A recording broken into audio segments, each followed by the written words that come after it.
Haleluya, apa kabar Bapak Ibu, Saudara? Saya percaya semua dalam keadaan baik tentunya, dalam perlindungan Tuhan dan diberkati Tuhan.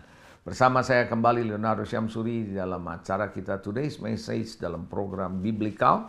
Saya ingin menyampaikan satu pesan yang penting buat kita ketika kita menyambut kedatangan Tuhan yang kedua kali atau kita sedang berhadapan dengan Tuhan kelak nanti, ya.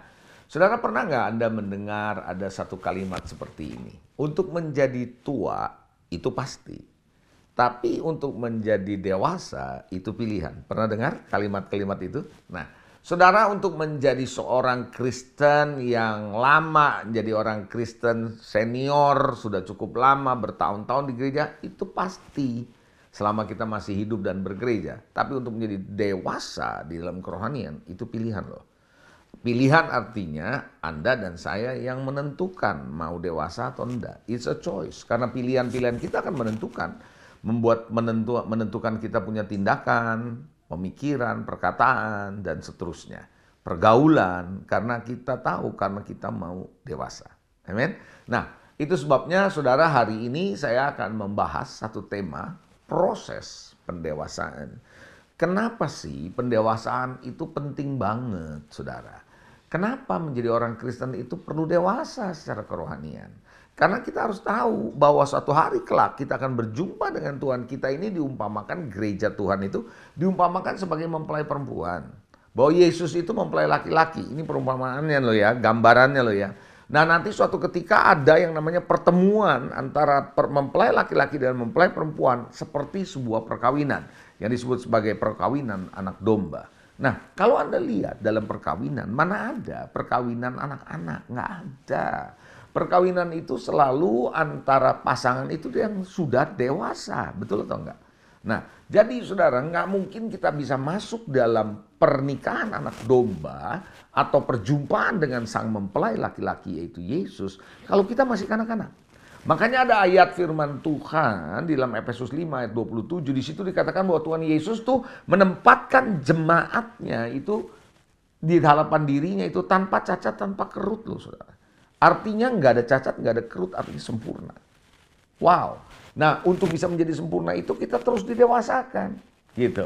Dalam Efesus 5:27 firman Tuhan bilang apa? Supaya dengan demikian ia menempatkan jemaat di hadapan dirinya. Jadi saudara, Anda dan saya ditebus oleh darah Yesus dengan maksud supaya jemaat mempelai perempuan ini di hadapannya itu tanpa cacat, tanpa kerut, cemerlang. Yang serupa itu atau yang seperti itu. Saya ulangi, supaya dengan demikian ia menempatkan jemaat di hadapan dirinya dengan cemerlang, tanpa cacat atau kerut atau yang serupa itu. Ya, tetapi supaya jemaat kudus dan tidak bercela. Wow, berarti saudara, yang namanya pendewasaan itu sebuah keharusan. Itu bukan lagi opsi, tapi itu sebuah memang yang harus kita lakukan. Bukan boleh iya atau tidak, tapi itu sebuah keharusan kok. Jadi saudara, nggak ada jalan lain, kita harus didewasakan. Jadi kalau Anda datang ke gereja, kalau Anda ngalamin teguran, nasihat, didewasakan, ya Anda harus bersyukur kalau Anda ada di gereja itu. Nah, banyak orang Kristen justru ketika ditegur, dinasehati nggak suka gitu. Lalu pindah kemana, dan nggak mau ditegur, nggak mau diarahkan, nggak mau didewasakan. Nggak bisa saudara, kita perlu untuk bisa menjadi orang yang didewasakan. Amin. Tuhan menghendaki umatnya, saudara dan saya, untuk bisa mencapai kedewasaan penuh. Harus untuk mencapai kedewasaan penuh. Melalui apa? Melalui proses kedewasaan, proses pendewasaan. Ada satu ayat yang Anda perlu baca dalam Ibrani 12. Ayatnya cukup panjang, saya nggak akan bacakan semua nanti mungkin. Saya akan coba membagikan saudara hal-hal yang penting dalam Ibrani 12 ayat 5 sampai 11. Anda catat ya, Ibrani 12 ayat 5 sampai 11. Nah, di sana dikatakan begini ya, penulis Ibrani bilang begini, sudah lupakah kamu akan nasihat yang bicaranya begini, nasihatnya seperti ini. Seperti kepada seorang anak-anak, ya, nasihat kepada anak-anak seperti ini, ya. Hai anakku, jangan anggap enteng didikan Tuhan. Kalau Tuhan mendidik itu jangan dianggap enteng, jangan diremehkan. Jangan putus asa apabila engkau diperingatkannya. Jadi ayat itu jelas sebagai bapak terhadap anaknya. Anda dididik, diajar, jangan anggap enteng, jangan putus asa kalau Anda diajar. Karena Tuhan menghajar. Tentu kata menghajar bukan memukul. tapi mendisiplinkan, ya, saudara, membuat saudara diperbaiki, dikoreksi. Saya ulangi, karena Tuhan menghajar orang yang dikasihinya. Dan ia menyesah orang yang diakuinya sebagai anak. Menyesah ada bagian arti membuang bagian-bagian yang tidak pas, tidak cocok, itu dibuang. Jadi ada bagian-bagian yang dikerat dalam hidup kita. Jika kamu menanggung ganjaran, Allah memperlakukan kamu seperti seorang anak. Di mana terhadap anak yang tidak dihajar oleh ayahnya. Jadi kalau Anda betul-betul anak di dalam suatu keluarga, ayah yang bertanggung jawab pasti mendidik anaknya. Pasti mendisiplin anaknya supaya anaknya tidak menjadi anak gampang.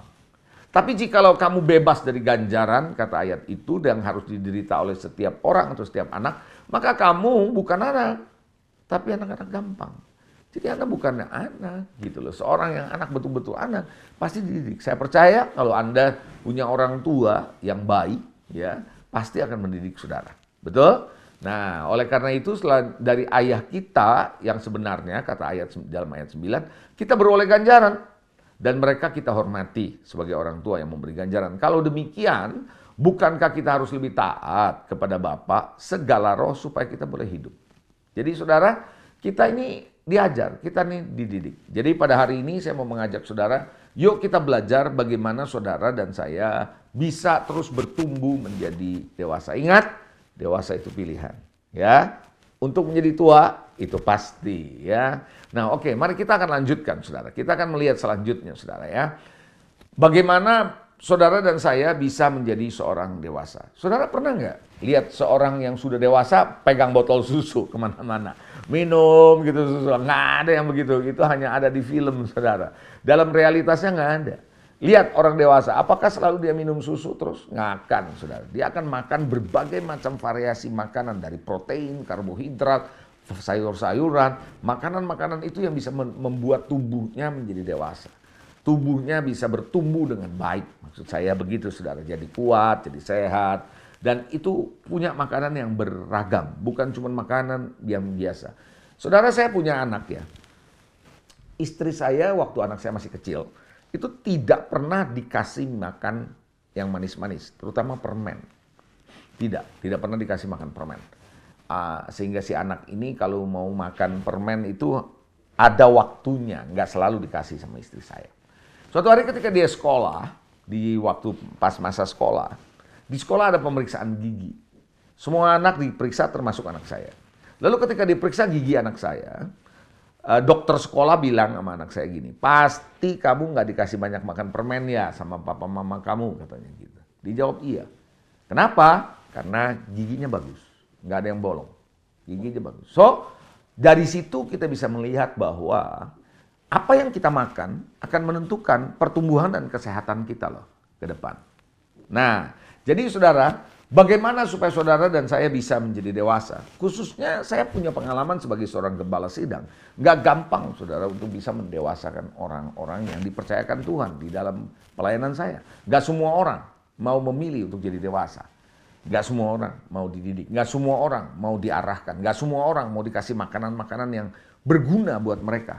Saudara, kalau seorang anak tiap hari makannya yang manis, yang coklat, makanan cepat saji gitu ya. Saudara, yang semuanya fast food, itu nggak sehat.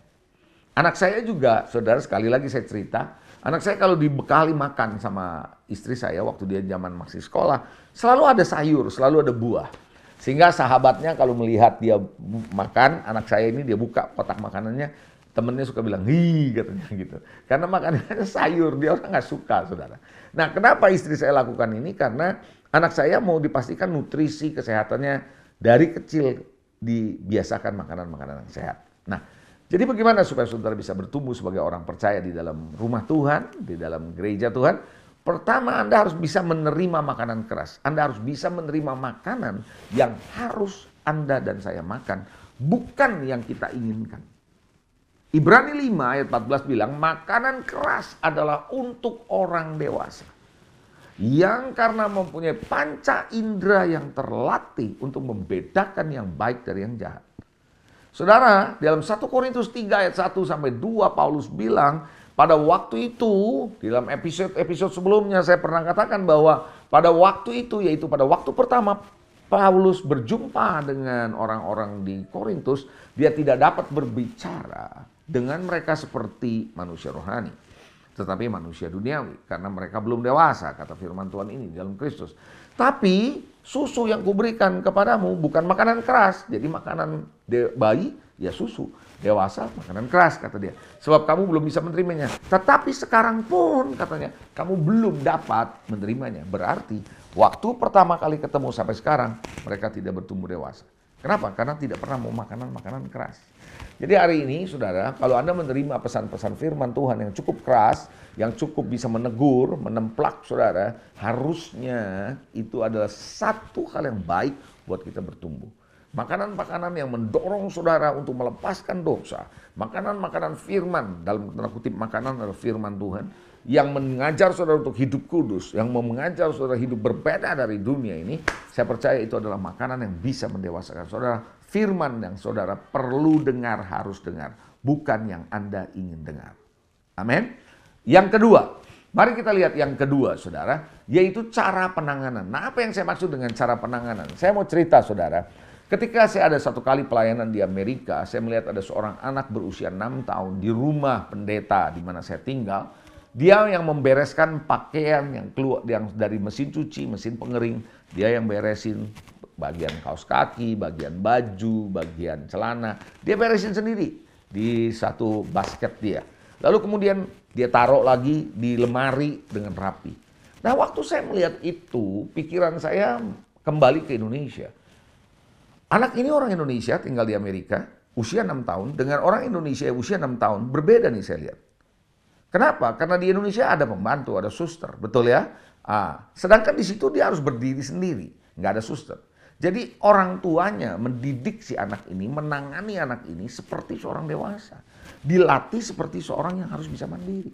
Sedangkan di Indonesia, waktu itu saya mendapat bayangannya adalah apa yang dia mau, semua diatur, diurus, dimanja. Ini nggak pernah dewasa.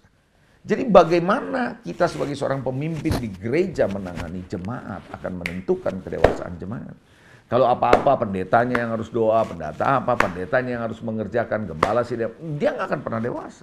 Ajarkan jemaat untuk bisa berdoa. Ajarkan jemaat untuk bisa mencari firman Tuhan, belajar firman Tuhan. Ajarkan jemaatnya untuk bisa menang dalam pergumulannya bersama dengan Tuhan. Itu akan membuat dia dewasa. Yang ketiga, persoalan-persoalan, masalah dan tantangan hidup bisa membuat saudara dan saya dewasa. Tahukah saudara, Tuhan kadang-kadang membawa saudara kepada suatu proses kehidupan yang sengaja dalam tanda kutip disetting sama Tuhan untuk melatih saudara untuk menjadi dewasa. Apa yang terjadi dengan bangsa Israel ketika di padang gurun itu adalah perjalanan yang dikehendaki Tuhan kalau Anda baca firman Tuhan. Supaya Tuhan lagi mau menguji hati mereka seperti apa. Hal yang sama dengan Ayub. Ayub mengalami penderitaan untuk bisa memperlihatkan bagaimana dia menghadapi persoalan, masalah, dan tantangan. Demikian juga Yusuf ketika dia dijual menjadi budak dan seterusnya, masuk penjara. Itu menunjukkan bagaimana dia waktu menghadapi persoalan, masalah, tantangan, memperlihatkan apakah dia bisa bertumbuh jadi dewasa. Lihat Daud ketika menghadapi singa, beruang, melatih dia untuk bisa menjadi dewasa. Kadang-kadang persoalan, masalah, tantangan justru membuat saudara semakin berdoa, melangkah dalam iman. Di situ Anda bisa menjadi dewasa. Dan yang keempat, yang terakhir, untuk saudara bisa dewasa, bagaimana bisa dewasa? Hubungan dan interaksi dengan berbagai macam manusia. Baik yang Anda sukai dan Anda tidak sukai. Ingat ada firman Tuhan bilang, besi menajamkan besi, manusia menajamkan sesamanya. Lewat dengan orang di sekitar saudara, baik yang positif dari orang lain mendewasakan saudara, membuat saudara menjadi lebih baik. Wisdom dari orang lain, hikmat dari orang lain, pengalaman yang baik dari orang lain bisa membuat saudara lebih matang. Atau persoalan dan orang-orang yang sulit yang membuat saudara mengalami gesekan, itu pun melatih saudara untuk bisa sabar, mengasihi, dan seterusnya. Dan tanpa sadar Anda sedang dibawa dalam kedewasaan. So percayalah, hidup ini dirancang oleh Tuhan untuk saudara masuk dalam kedewasaan penuh, menjadi mempelai perempuan yang tidak bercacat, tidak berkerut. Sampai kita ketemu dengan Tuhan nanti. Jadi maju terus dalam proses pendewasaan dalam hidup ini. God bless you. Amin.